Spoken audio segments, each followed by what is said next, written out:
Hello. Hello. I'm just having a microphone for the Zoom, so I hope that the sound is fine on the Zoom. Do you think it's fine? It's fine? Cool. That's a thumbs up. Good. Hi everyone. Welcome. Really happy to see so many physically in the room. That's really nice. And a lot of students. I'm very happy to see a lot of students. So for those of you who don't know me, hi Jakob. My name is Christina and I'm an educational coordinator at TAU, the animation workshop, which is just right here in the next building, for those of you watching online. So, come on in. I have a bit of a confession because this symposium has sprung from my complete obsession of history and our Nordic history especially. For as long as I can remember, I have been completely in love with the Norse mythology, the Icelandic sagas, and the history of the Vikings. I think it's very, very cool, and I love it. When I was young, I rewrote some of the stories of Thor, Loki, and the other gods, and I think it's probably a good thing that they didn't survive because it got pretty weird. But I also think that these stories are part of the reason why I chose to study animation in the first place. And a few years ago started studying comparative literature at Aarhus University. So my point with this is that we all have our stories and memories when it comes to the stories from, for example, Norse mythology and our common Nordic history. And I'm so happy that today we get to explore more on how we can communicate these stories and explore more on how we can share it with new generations in different and wonderful ways. Because it's really what it's all about, right? Sharing the history that has come before us and sharing it with new people. So to pass on our shared history and the cultural significance that define our societies and cultures. I think it's something that we should guard and keep safe, and this symposium aims to be a part of that. So today's symposium is a part of the great initiative that is the Danish Science Festival, Foreningens Døgn, which is their logo over here, and they have a lot of other cool stuff going on as well these days. And these talks today are a collaboration between a student society I started last year at Aarhus University called Fenrir. That's our logo right here with a little wolf. The animation workshop and Viborg UNESCO Creative City. And I want to thank both TAU and especially Jakob Sabra, who's sitting right over here, for all their help in realizing this day. I think it's very, very great to put a focus on this.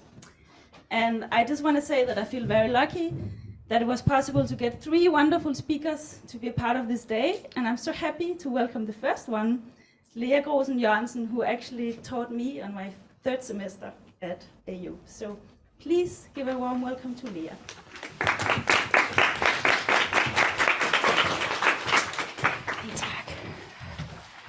Thank you, Christina, and thanks everyone. So nice to see so many people, and thanks to Christina and all the organizers. I think it's wonderful that we have a focus on Norse mythology and Norse history and the Viking itself.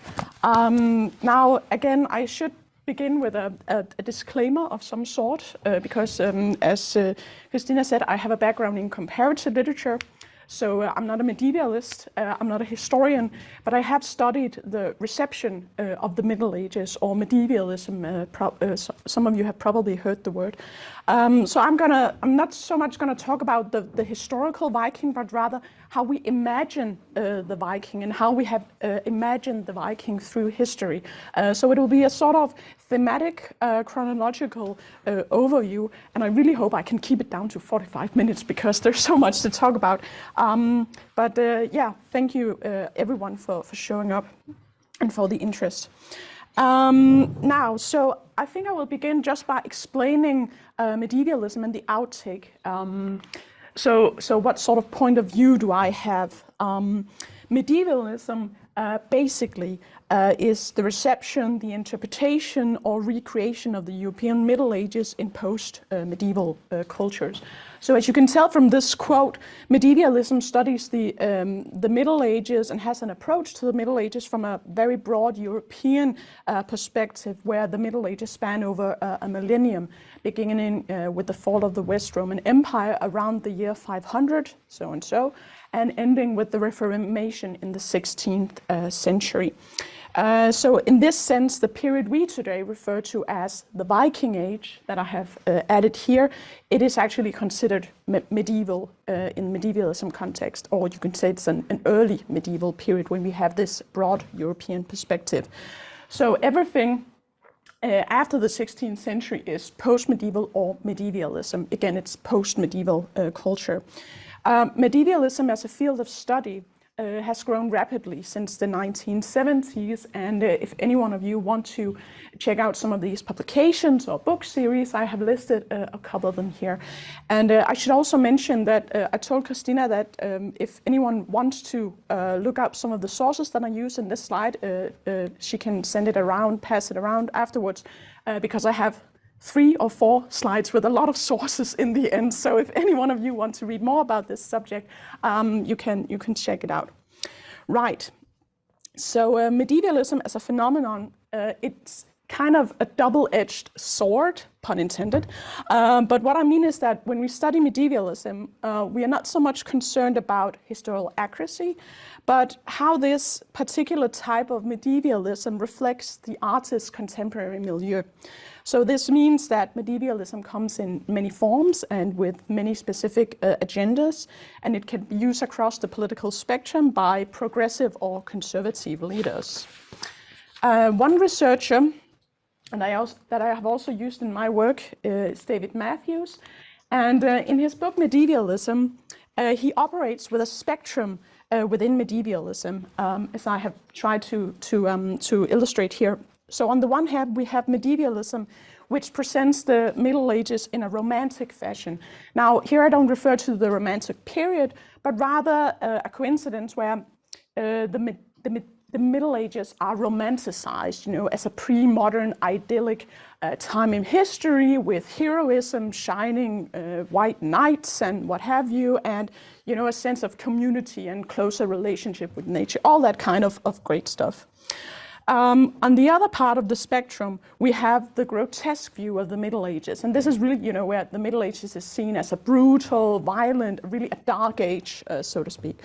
Neither the romantic or the grotesque medievalism are mutually exclusive. And often when we study medievalism, we will find examples that combine both of the two. So you can shift around on the spectrum. In works of medievalism, the Middle Ages, in many ways, it's a form of a blank canvas of a remote past, which the artists can paint however they want. And as a result, medievalism, it tells us way more about the artist's own time and historical viewpoint than it tells us something about the medieval period itself. Now, I have spent some time explaining medievalism because, again, it's my background, and I have intentionally named this talk Imagining the Viking because, again, I'm not so much interested in the historical accuracy or lack thereof when it comes to our popular perception of the Viking. Instead, I will approach the Viking actually as a product of medievalism, something we have constructed in a way over time. And I will begin my talk with an overview of the invention of the Viking in the 19th century, and then I will discuss how some of these tropes of the Viking develop in the 20th century and then up till today. I will try to use as much, about half of my talk to talk about contemporary Vikings in popular culture and in different medias, but some of my case studies will be more thorough than others. So if any one of you would like to discuss some of these examples afterwards, please feel free to do so. So in the next 40 minutes, again, I'll try to keep time, I will draw on my knowledge from medievalism and come back to this spectrum once in a while to examine why the Viking remains one of the most perhaps famous and important historical figures in our popular imagination and storytelling. One particular element that I will discuss in this talk is the Vikings' masculinity or hyper-masculinity, but I will try to include other perspectives as we go along. So, let's start with the word itself. The word Viking was actually used in the Viking Age. It appears on different rune stones, and it also appears in the sagas, of course, written in the Old Norse language. The origin of the word or etymology is disputed. There are some theories who say that it stems from the Old Norse vik, which means to fight or to battle, or vigla, which refers to the practice when oarsmen had their ships on the boats when they were out sailing. But again, there's still some debate on the etymology. Most likely the first word for Viking is the Old Norse viking, as you see here, a feminine noun, which refers to going on a raid, basically, at fara I viking, someone who raiding, basically. And these raids took place in foreign lands, and they were somewhat a sort of a warlike expedition, very common among young Scandinavian men before they married and settled down. We also have a masculine noun underneath, viking, with an R in the end, which is also often used in a plural sense, meaning a band of Vikings. So it refers to someone who engages in the activity of Viking, so to speak. So when we look at the Old Norse use of the word Viking, I think it's interesting to notice that it defines an activity or a job, if you will. It doesn't refer to a national or ethnic identity. As Eljan Christian writes, at that time, and here he means the Viking Age, a Viking was a pirate. But if he abandoned that occupation and returned home or settled down as a farmer in a hitherto unsettled country, he was no longer a Viking. He was a Viking only as long as he was on board a Viking ship, not at any other time. So being a Viking was temporarily. And it's also important to keep in mind, of course, that it was only a very small handful of people who participated in Viking activities during the Viking Age. Like most people in the Middle Ages, they were farmers. So they were living off the land and not necessarily voyaging on sea, most people. The word Viking was reintroduced in the 17th century by antiquarians, especially in Scandinavia. For instance, the Danish-Norwegian Ludvig Holberg, he wrote in his dictionary of the Danish language that the word Viking meant in Danish sørøver, or again, pirate. So actually already in the Enlightenment, the word Viking was actually quite close to the original Old Norse term. But again, like language itself, words and their meaning, they change over time, depending on the historical context. And today, as you probably know, the word Viking means something different. It's a broader, and it has a broader and different meaning. And I'll give you a personal example. Perhaps a lot of the audiences from Scandinavia has experienced something familiar. When I travel abroad, and you get the typical question, oh, so where are you from? And I say, oh, I'm from Denmark. People usually say, oh, so you're a Viking. And again, I don't think they necessarily mean that I'm a pirate, at least I hope not. But it tells you something about how the word has changed, that the word Viking we use today is not necessarily the same as the Vikings themselves used. So the word Viking, it does not refer to a Viking activity exclusively. It has become, you could say, a common term described to describe a specific period in history, but perhaps most of all, a northern Scandinavian activity. And really this transformation of the word Viking itself appeared in the 19th century. You might say that the Romantic writers with contemporary antiquarians and historians and archaeologists, they reinvented the Viking, and they did so, of course, as a response to their own world, which underwent a rapid modernization. Industrialization changed the landscape dramatically, and the French Revolution and the Napoleonic Wars, it stabilized European monarchies. And as power and wealth was transferred from royalty and aristocracy to upper and middle class citizens, people really had an urgent need to define their own form of national identity, a national identity that didn't depend on the church or the king in itself. And to do this, of course, artists and scholars, they look to the Middle Ages. And for the Romantic writers, the Middle Ages was very much a much-needed alternative to French classicism that had dominated art and culture for quite some time. And because the medieval period had been underappreciated, it was really a breath of fresh air, and especially the Nordic Middle Ages with its own mythology, a counterpart to the Greek and Roman antiquity even.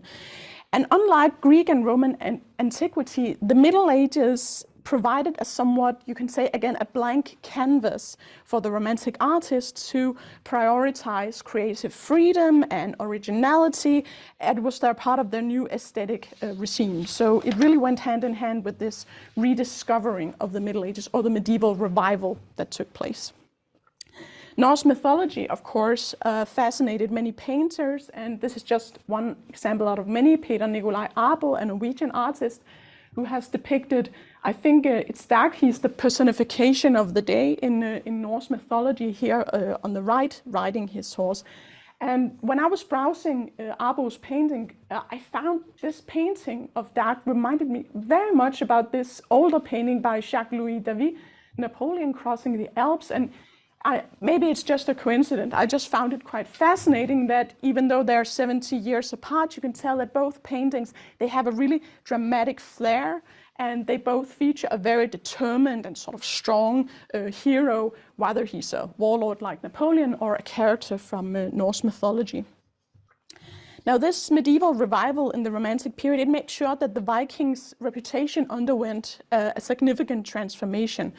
Already, actually, in the late 18th century, some antiquarians actually expressed an interest in Norse mythology, and they even interpret medieval Iceland as a pseudo-democratic society. So this idea of the freedom-loving Viking was actually quite interesting, and it was really boosted after the French Revolution, and also around the same time when women's rights became a subject of discussion. Yet most antiquarians, they were a bit hesitant towards the Viking hero itself. The Vikings' contempt for death and their raids and their lust for battle, it was hard to reconcile with ideas of humanism and diplomacy.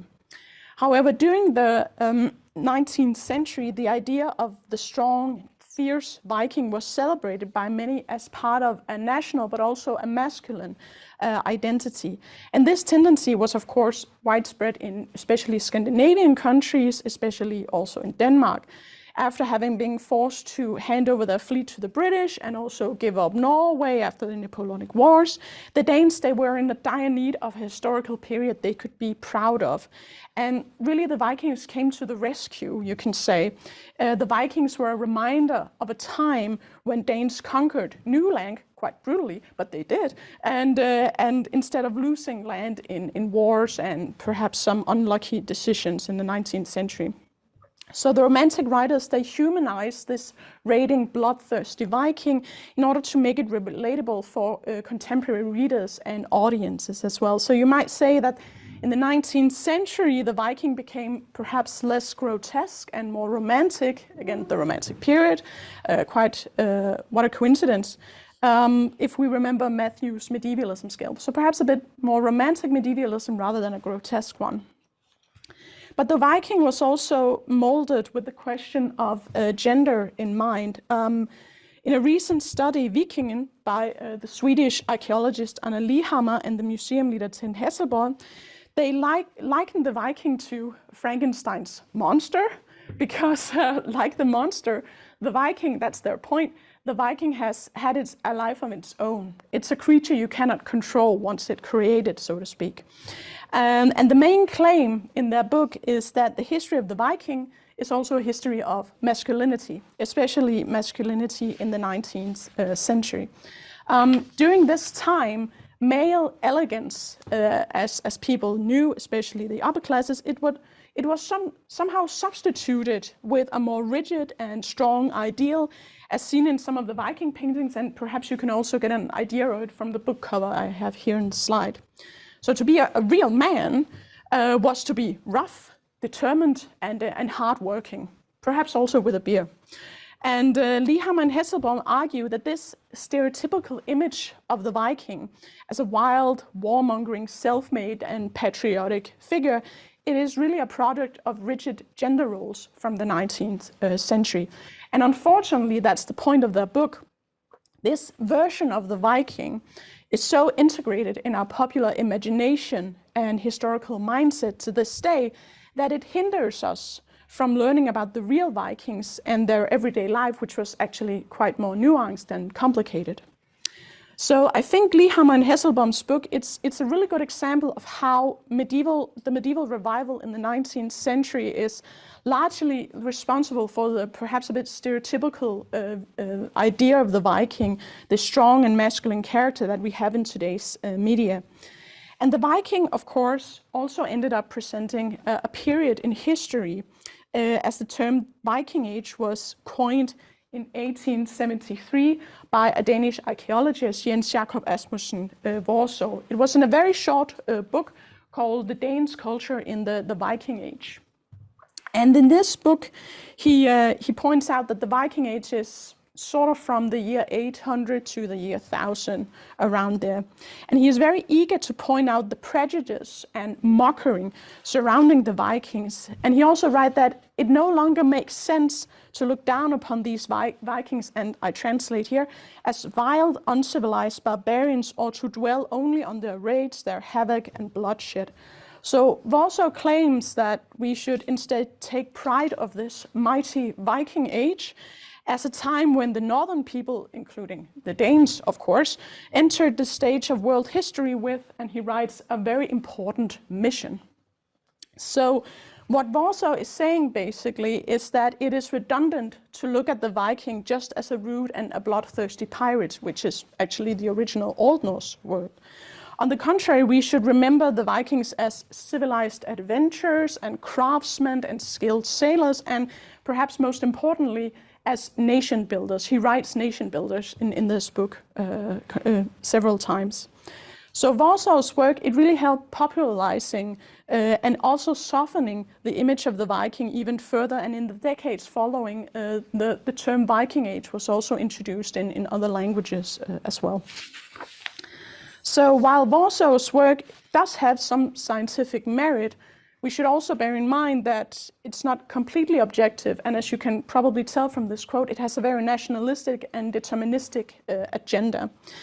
And I think in that way, Warsaw's work and the works of his contemporaries, they are good examples of how medieval studies and medievalism sometimes overlap, which is again a point that Matthew makes. He writes, what tends to happen over time is that medieval studies passes into medievalism. So again, like languages, our interpretation of history is dynamic and it changes over time. And the Viking really illustrates this point.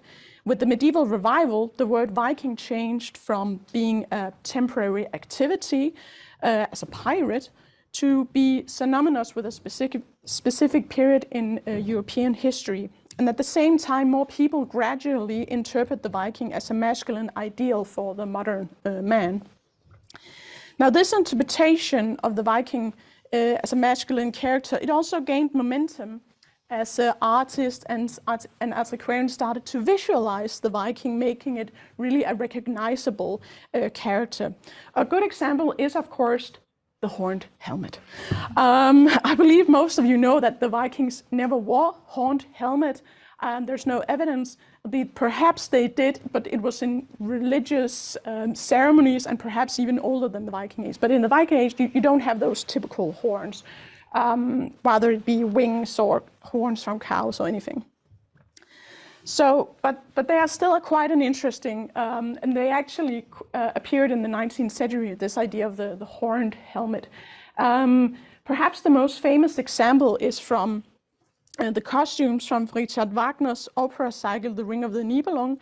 As you can see a picture here from its premiere back in 1876, Brynhilde wearing a winged sort of helmet as a sort of shield maiden. And it's quite interesting that Wagner, he was actually well read on Norse mythology and medieval literature, and he was not a big fan of these helmets by stage designer Carl Emil Doppler.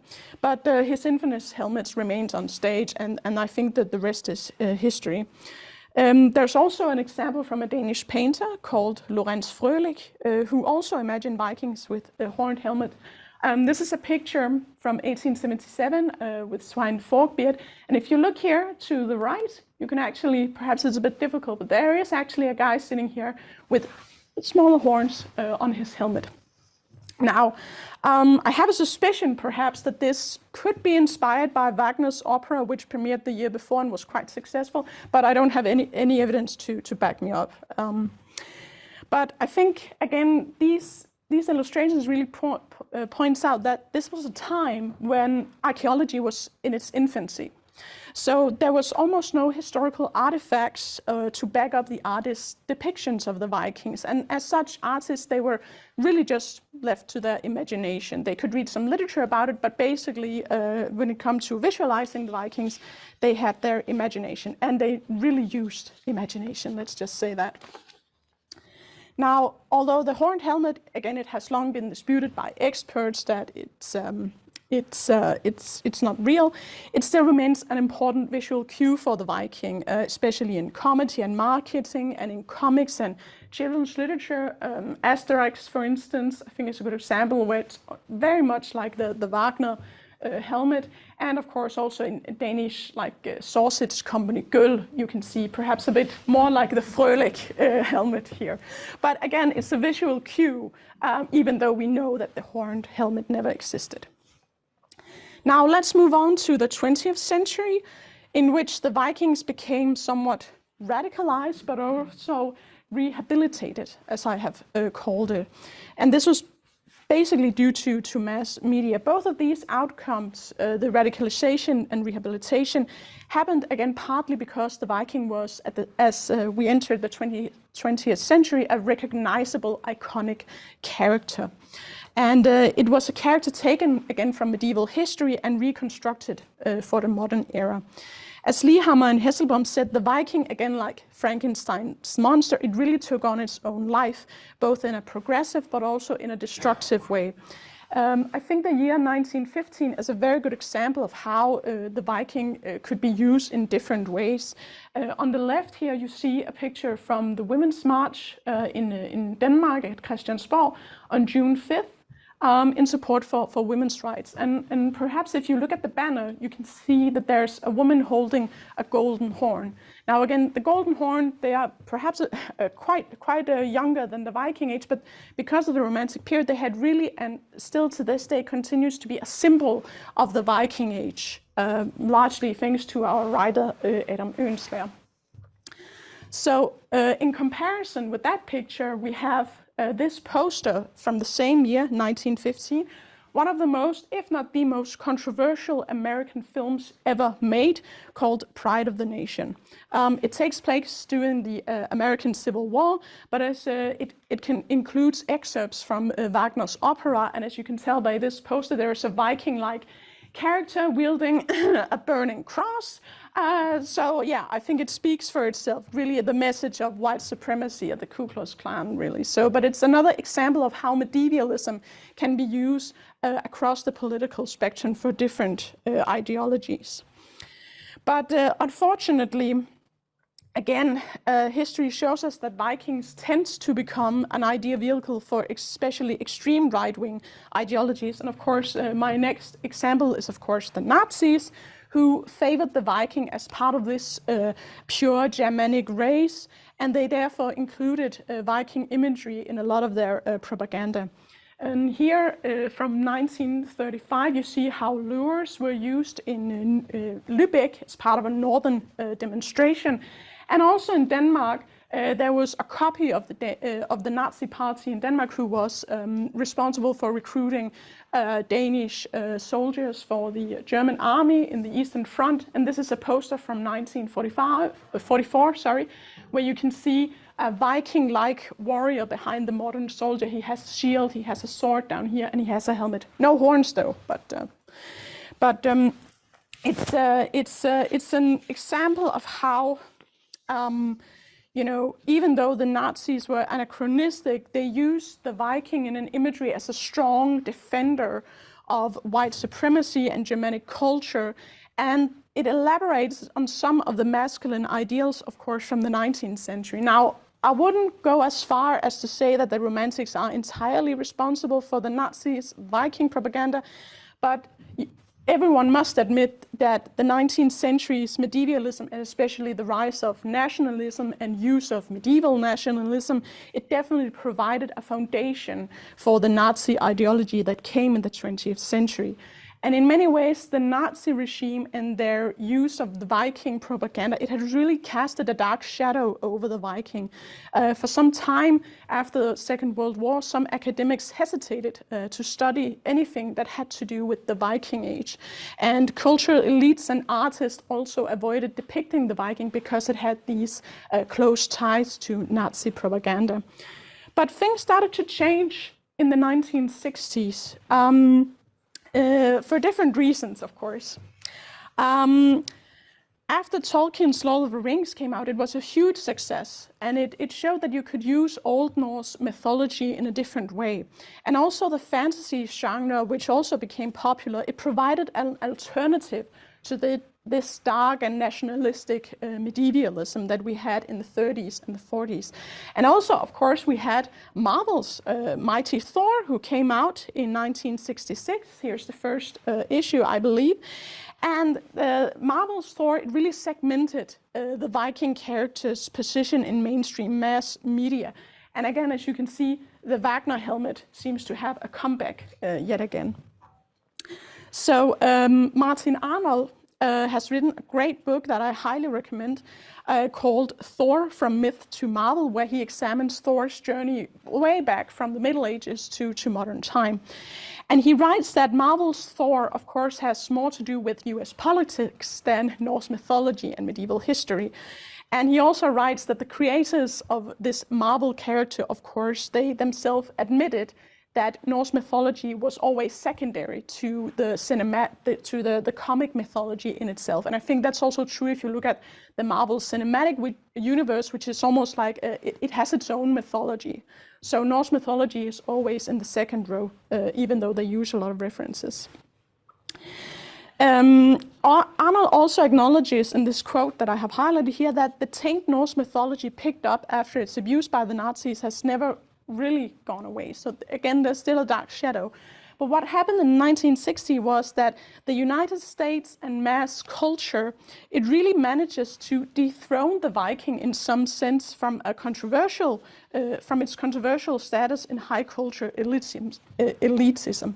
So the Viking became part of lowbrow culture, you can say. It became part of mass media and the entertainment industry, and it became a brand, a recognizable, historical inspired brand. And to this day, the Viking is used, for instance, to market tourism a lot. And it also is used in commercials. And I'll use an example later on of quite funny commercial actually using Vikings. So the Viking a day, I think even today, the Vikings remain as popular as they were in the Romantic period, perhaps even more. So as we move on to the 20th century, I would like to again dwell on this masculinity or hypermasculinity and how it's portrayed in different kinds of media. And I will start off with the first example, which is music. So again, another really great example here, but also a great resource if you want to write it. There's a great article by Simon Trafford and Alex Plukowski in which they trace how the Vikings have been used in hard rock and heavy metal. And they say that there are sort of two stages of this Viking interest in this genre of music.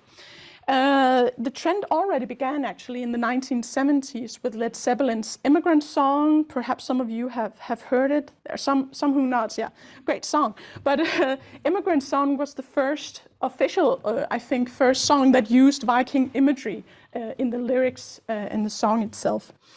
And but in the first stage of this Viking music, they write, the Vikings were used in a sort of what can you say, superficial way. Like other characters, the Vikings were, and I quote, they were just one more item on an a la carte menu of popular culture. What happened in the second stage of Viking-inspired metal music, it was around the 1990s, thereabout, was that more bands seemed to put more stress on the historical context for the Vikings. And I quote again, the Vikings became in some cases the sole focus of bands' lyrics, identity, and image. And this is also the time where we have Viking metal, again, a music genre maybe some of you have heard of. A good example of this Viking metal is a Swedish band, Amon Amarth, that I have included a picture here from one of their live shows.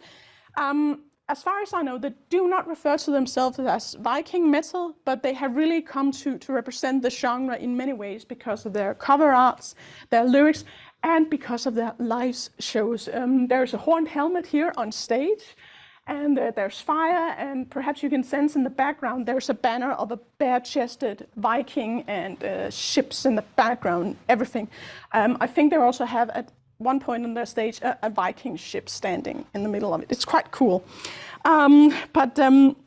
According to Trafford and Plokowski, to go back to the article, Vikings are particularly welcomed in heavy metal music because this music genre is associated with the extreme, the grotesque, chaos and violence. And as a subgenre, metal music, it also rose to popularity at the same time as fantasy literature. And it attracted a demographic profile whose interest in fantasy books and films and video and also role-play games, they overlapped with metal music in general. So although Viking metal bands, most of them, they really try to be non-political, the genre does have roots in right-wing and anti-Semitic environments. Some of the first Viking-related black and death metal bands in Scandinavia, they saw themselves as descendants of Vikings, and they really used the Vikings for a form of racist Nazi agenda. So again, this shadow from the 30s and 40s still remained. And what also remained is, of course, this idea of the strong masculine Viking that we also see here in Viking metal. The Vikings here are portrayed as these bad boys from history. They are masculine, they are tough men with long beards, long hair, way long hair, and they are armed with axes and swords, and they are ready to fight whoever crosses their path. But I think also recently, we have seen this masculine Viking used in other genres of music, including pop music, which usually is sort of the opposition to metal music. And what I refer to here is this Danish musician Rasmussen, who, I don't know if you remembered, but Eurovision Song Contest of the 2018, he represented Denmark with this Viking song. Perhaps some of you have heard it, Higher Ground, which I thought was quite interesting. When I first listened to the song, I didn't see the performance, I just read the lyrics. And I found it quite interesting that if you listen to the lyrics, it's actually a very pacifistic song. The chorus basically say that you must, stand your ground and refuse to participate in any forms of violence.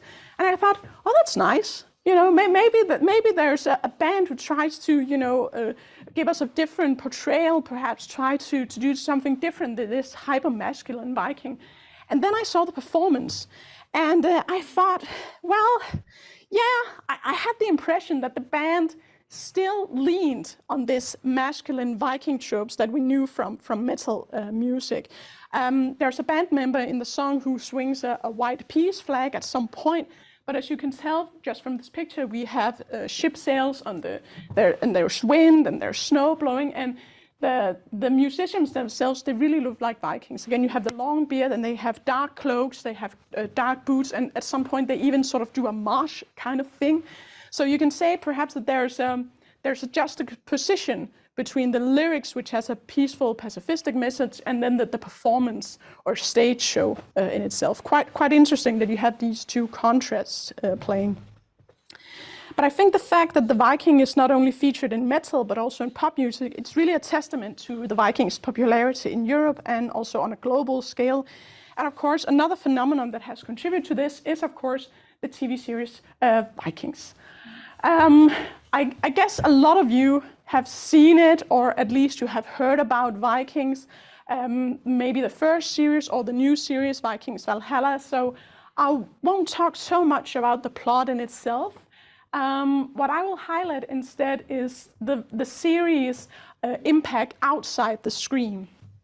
And more specifically, I would argue that the series Vikings, it managed to promote a certain Viking look, if you will, for men, like the man bun, the haircut, braided hair, and long, well-trimmed beard. And one critic here from Denmark, Henrik Palli, he even called them hipster Vikings, and which I thought was quite funny.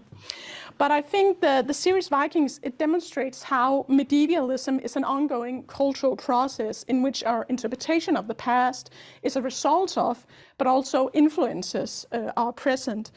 Palle notes in the article that the Vikings in this series, they could easily be mistaken for bodybuilder hipsters in downtown Copenhagen, which I thought was interesting, that the series, rather than trying to depict the Vikings in a more historical, accurate way, the Vikings in this TV series is actually really a projection of contemporary beauty trends and fashion from the 21st century, including the concept of the masculine look, so to speak. On the other hand, the series also demonstrates how big of an impact visual storytelling has on our historical mindset. The series has been so successful, I think, that it has somewhat it has set a standard for how the Viking should look, if you know what I mean. The Viking, he has beard, he has strong arms, he has a specific braided haircut, perhaps he has tattoos, and he's always dressed in dark or black leather clothes or fur. Just a quick example, when I was searching on Pixabay for pictures that I wanted to use in this slide, this guy came up. And of course used him, but I think he might as well be cast in the series. It really has this Viking look that you find in the TV series. The strong Viking also appears in the video game industry, which is my next topic of discussion. Again, as Trafford and Ploskowski wrote, the same demographic group that watches Viking films and TV series, they often also play video games as well. And this could also explain why the Viking we see in a game like Assassin's Creed Valhalla once again looks very similar to the Viking we see in the TV series. And I actually believe that is it true? It had a premiere, the game at Jelling Museum? Yeah, it did, yeah. I would love to hear more about that. Yes, great, wonderful. Well, now I won't talk so much about the game then, but that there are, of course, plenty of games with Vikings and medievalism, but what I found interesting about Assassin's Creed Valhalla is because the developers, Ubisoft, they intentionally included the concept of the Viking in their marketing campaign on social media. And this has been pointed out by Tobias Enseleit and Tobias Schade in their article when they highlight the slogan for the game, which sounds like live like a Viking, think like a Viking, fight like a Viking, conquer like a Viking. And this culminates in the hashtag here, like a Viking, which I don't know if it went viral, but it was a way to integrate and boost the marketing on social media. And the authors of this article, they point out that the hashtag really is a success criterion for the game itself. When playing this game, the players should, and I translate here from German, the players should become real Vikings whose only purpose in life is to fight and conquer. So I think it's interesting that compared to other games in the Assassin's Creed series, Ubisoft really understood that their audiences are eager to immerse themselves in the Viking because it has this rich and cool history. It has this masculine heritage. And games like Assassin's Creed Valhalla, it makes it possible for the consumer to, again, hashtag live like a Viking in a digital form of medievalism world. I want to end here because I think I don't have that much time left. So I want to end this 21st session with two final examples, and they really contradict one another. The first one is a very fun advertisement campaign from 2021, which promoted bicycle helmets. Yeah, have you seen it? Okay, great. It's so funny. Well, again, it's quite simple. You know, Sven doesn't want to wear a helmet when going on raiding because it ruins his hair. But he ends, of course, up wearing it. What I find extremely funny about this commercial is that it really uses the idea of the Vikings' hyper-masculinity in a clever, subversive way, because the whole premise of the joke relies on the fact that we associate the Viking with a strong man. Especially the beginning of the sketch, you see he's hard and determined, and they're banging their swords. So when Sven is worrying about his hair, it really pokes fun of this stereotype, and it perhaps also suggests that this strong Viking character is a facade. It's something he has to pretend to be cool, which I thought was quite fun. And maybe some of you have seen the Norwegian series Norseman. But yeah, there are some nodding as well. But it reminded me a bit of Norseman because it also pokes fun of some of these masculine stereotypes, and it also uses prejudice, and it uses history in a very playful, comedic way, which I found was quite nice. I'll move on to my second and final example of the Viking man, which is not a comedy film. It's quite the opposite. It's a very serious, dark revenge film inspired by the Amleth myth.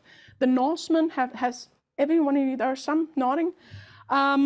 It's directed by Robert Eggers, and when I went to see it last year, I went with some other Viking enthusiasts, and I really had high expectations because I had seen Eggers' former films, so I knew he made a huge deal out of doing historical research and hire consultants.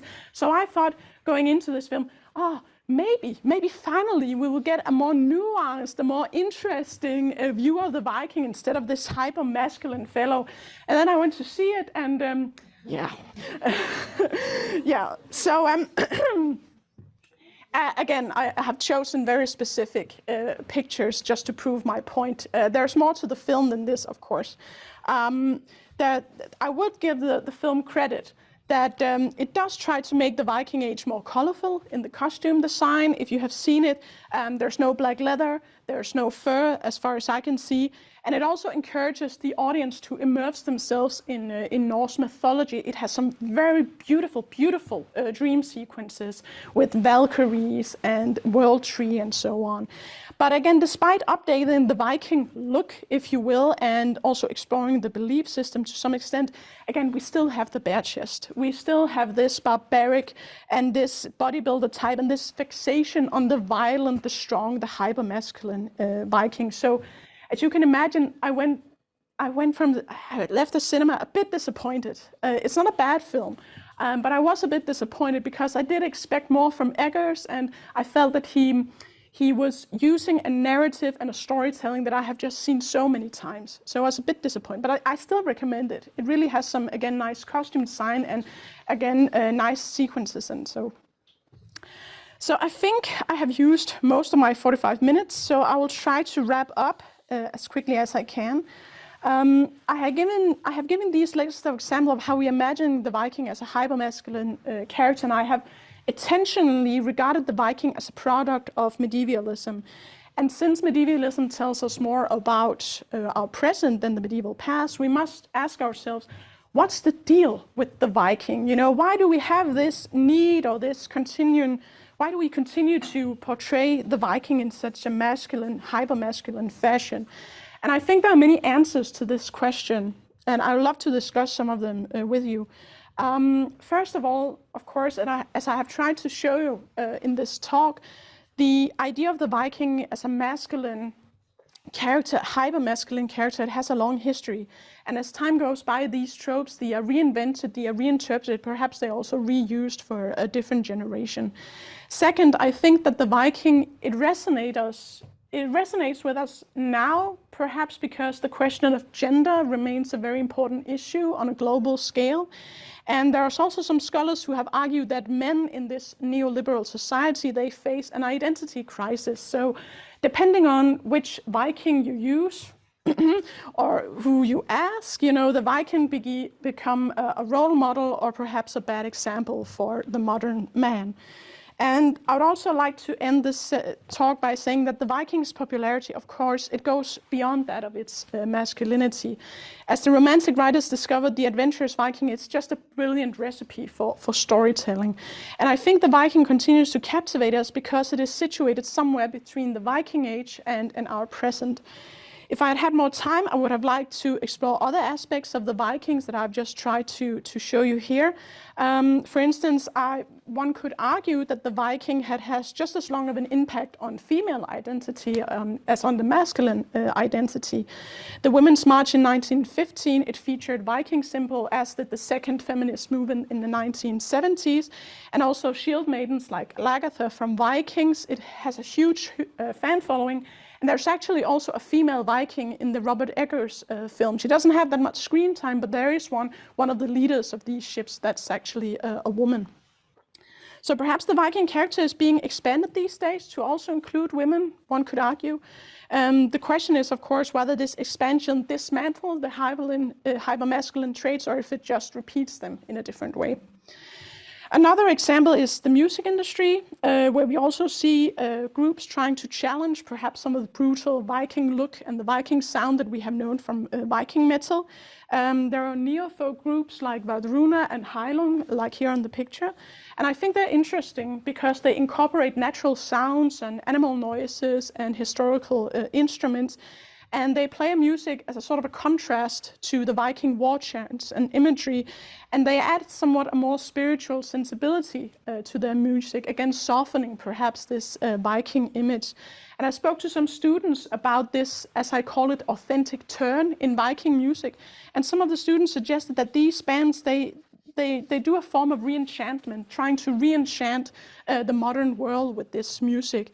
One could also argue that a group like Vardruna and Heilung, they attempt, I think, to reclaim the Viking Age, trying to take it back and break free from the dark shadow of right-wing extremism that has and continues to have a strong influence on anything Viking-related.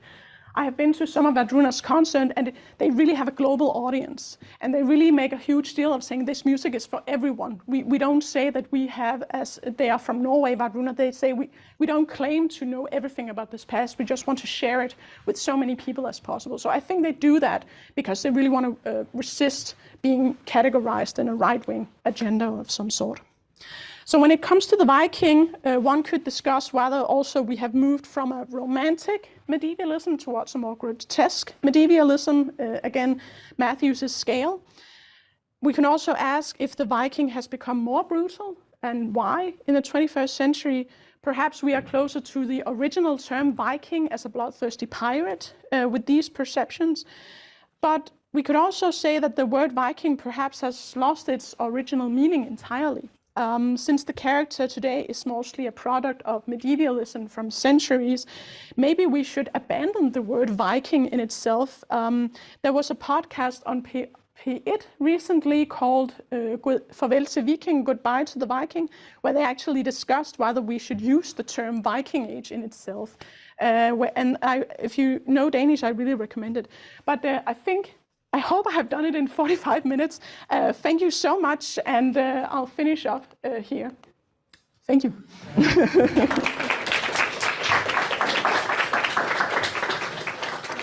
Great, thank you, Lea. So I think we have time for some questions, and I'm just again using the microphone for the viewers on Zoom. Anybody has any questions? Yes, I see Bertram has a question.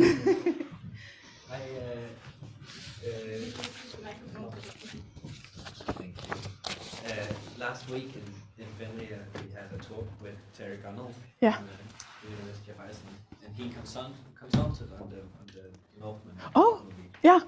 And we were talking to him afterwards, and he was talking actually about those dream sequences. Yeah. That was where, because they kept doing stuff that he said that he was, maybe Yeah. you can't do this, maybe you can put it Yeah. in a dream sequence and stuff. Yeah, yeah. So I want, it's just interesting that Yes. still the movie and the narrative comes first, Yes. like in Marvel, right? Yeah. To some degree at least. Yeah.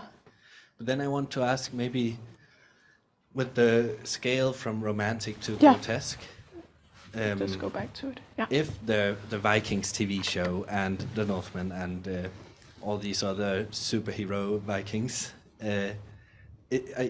To me, it seems that it's kind of in both ends of the spectrum at the same time, like a hybrid of romantic and grotesque. That the grotesque is romanticized. Yeah, that's a good point. That it's idealizing the violence, you would say, or the grotesque part of, which I think is, again, this is also why, they're not mutually exclusive, but there is a celebration, I think, taking place. The question is, of course, why this need?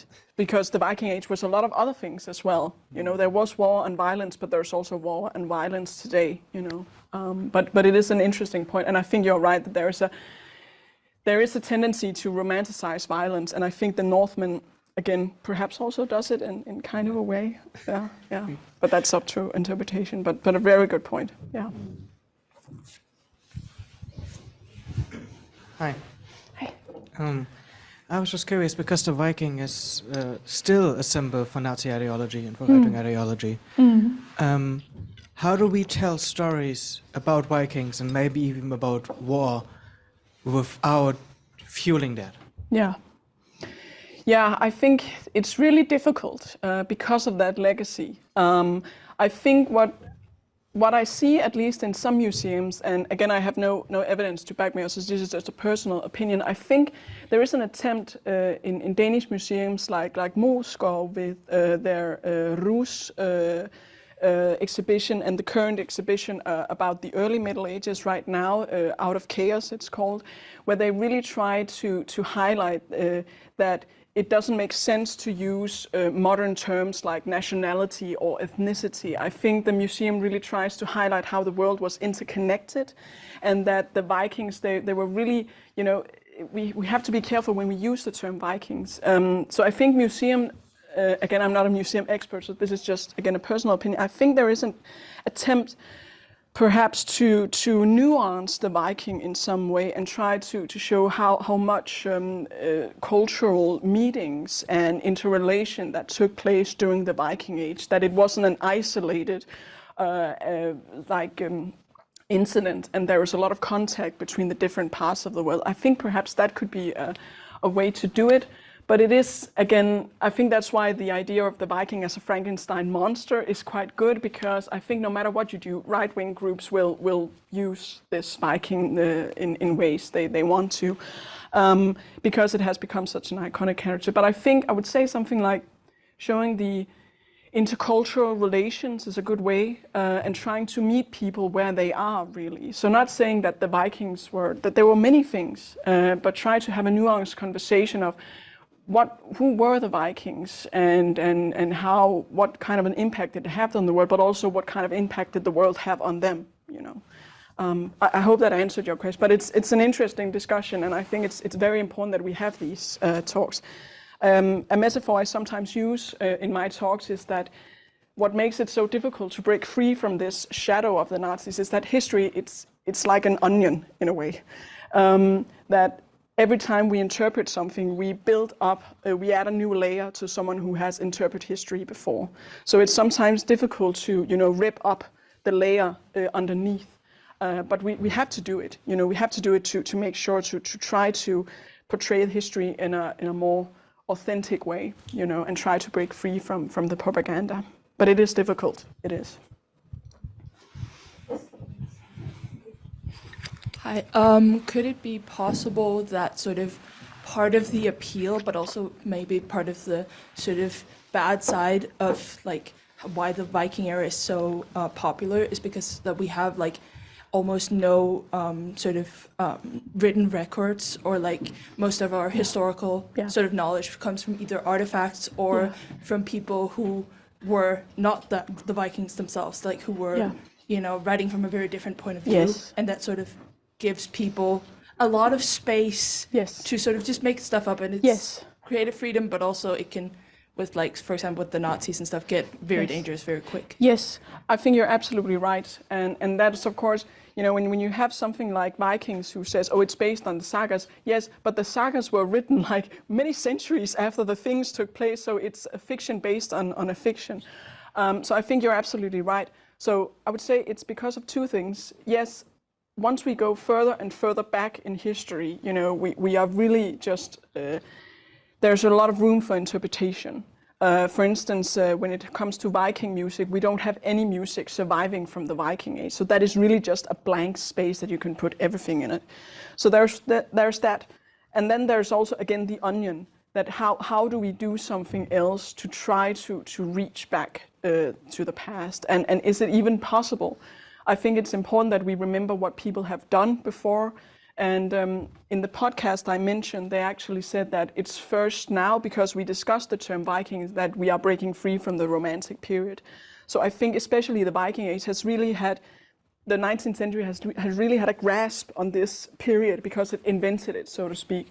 So maybe there's something happening now, but you're absolutely right that it is difficult the further we go back in history, which is also why some people call them early Middle Ages, the Dark Ages, again, because we don't have any historical records.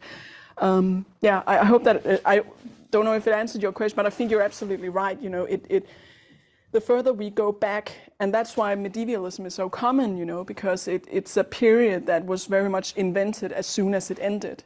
So when you go back to the early Middle Ages, where you have fewer sources and a lot of things have been lost, it makes a great space for imagination and different generations of imagination piling up on each other. Thank you.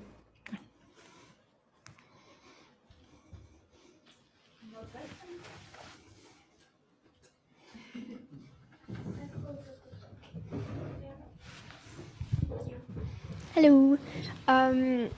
I'm just wondering, because you mentioned the Rus Viking exhibition in Moscow, which is amazing, by the way. Yeah. Is it correct to believe that most fiction about Vikings is about Vikings' relationship with Britain and the British Isles, and not so much the other things? We have a lot of sources from even Fadlan, right? That's a whole thing in Byzantium. Yeah. Yeah, that's a good point, and I know that it was also something they highlighted. You know, they also went east, of course. I think one of the reasons why the raiding in England has become so famous and has overshadowed some of the other explorations, also to North Africa, for instance, is because, you know, mass media and entertainment industry, it's very much an Anglophone, there's an Anglophone dominance, you can say, in Viking films and TV series. And so, of course, it's they would always, I think, at least to some extent, take inspiration from the English raiding in the 9th century. So I think that's one of the reasons, because the entertainment industry is very much Anglophone. So, I think, is it the 13th Warrior, which is inspired by Ibn Fadlan? I think it's from 1999.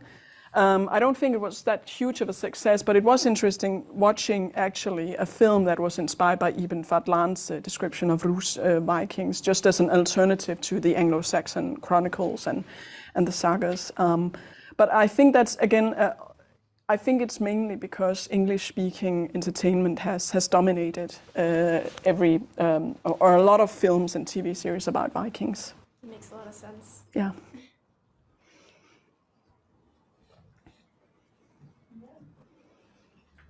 Anything else? Anybody keep burning last question?